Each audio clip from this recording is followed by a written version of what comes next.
Many of you have probably heard about different learning styles, like people who they hear something and they hear it explained, and that's how they learn best. Or maybe they learn best by doing something hands-on. Me, I'm a visual learner. If you can show me a picture of it, that's how it's going to work best. If you just write down a description, man, I have to take so much time trying to figure it, because then my brain has to turn that into a picture in order for it to work. Well, in any case, I think maybe the disciple Thomas was a visual learner like me, but I don't know. See for yourself. Today's 5-minute devotionals from John chapter 20, verses 24 to 31. So this is after Jesus was raised from the dead, and he'd already appeared to some of his disciples once, but Thomas wasn't there. But Thomas, one of the 12, who was called Didymus, was not with them when Jesus came. So the other disciples were saying to him, "We have seen the Lord." But he said to them, "Unless I see his hands and the imprint of his nails, and put my finger into the place of the nails, and put my hand into his side, I will not believe." 8 days later, his disciples were again inside, and Thomas was with them. Jesus came, the doors having been shut, and stood in their midst and said, "Peace be to you." Then he said to Thomas, "Place your finger here and see my hands.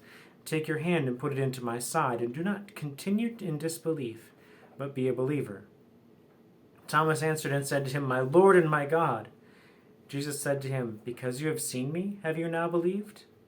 Blessed are they who did not see, and yet believed." So then, many other signs Jesus also performed in the presence of the disciples, which are not written in this book. But these have been written so that you may believe that Jesus is the Christ, the Son of God, and that by believing you may have life in his name. So, you see why I was talking about Thomas being a visual learner? He's like, unless I see in his hands the imprint of the nails. And then Jesus says, "Because you have seen me, have you now believed?"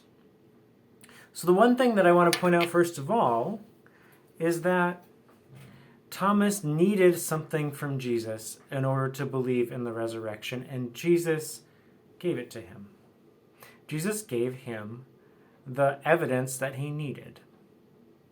And I think that's significant because sometimes Thomas gets a bad rap and called Doubting Thomas and all that kind of stuff, but maybe he just needed it to be presented in the way that it worked for him. So at the end of this passage, or in the middle, at the end of this account, Jesus says this thing, "Blessed are they who did not see, and yet believed." Well, okay.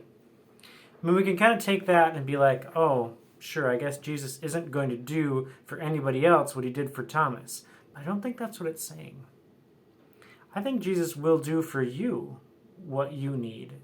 But he's already provided some things that are universal, that we all have access to.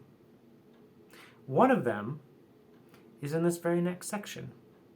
So, John writes, as a little addendum, that he has written this very gospel that you may believe that Jesus is the Christ, and that in believing you may have life in his name. So the one way to get a handle on, to get sort of something you can hold on to, like Thomas needed, is actually what we've been doing all along, going through the book of John and learning about Jesus and learning from firsthand witness of who he was and what he was like and what he did. And if that's not enough, there's another one. You might be thinking, if only I could be so close to Jesus, to be able to physically touch him, like Thomas was able to do. Well, later in the New Testament, the Apostle Paul talks about the body of Christ. And when he talks about the body of Christ, it's not actually what you might think. He says that the church, the group of people who believe in Jesus, are the body of Christ. That that Jesus working out in the world actually uses people now. And I'll tell you that for me, coming to believe in Jesus, one of the most important things was other people who I could see Jesus at work in, who I could see had been transformed in some way by knowing Jesus, and were living and acting in a way that was unique because of Jesus. So, blessed are those who have not necessarily seen the same way that Thomas was able to, but still have other ways to get a hold of Jesus and believe.